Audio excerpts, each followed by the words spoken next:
తన గర్భంలో పుట్టిన బిడ్డను కరుణింపకుండా తన చంటి పిల్లను మర్చునా? చెప్పండి, మర్చునా?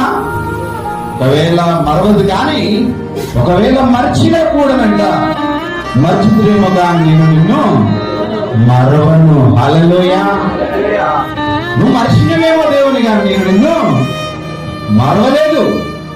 ఏ స్థితిలో ఉన్నా సరే దేవుడు మరలా నిన్ను ప్రేమించడానికి ఆయన సమర్థుడు. ఆయన ఎందుకనంటే నీ కొరకు ప్రాణం పెట్టే దేవుడు కదా ఆయన. నీ కొరకు దేవుడు ప్రాణం పెట్టి క్రయధనం ఇచ్చి కొనుక్కున్నాడు కదా ఆయన. నా సొత్తు అన్నాడు.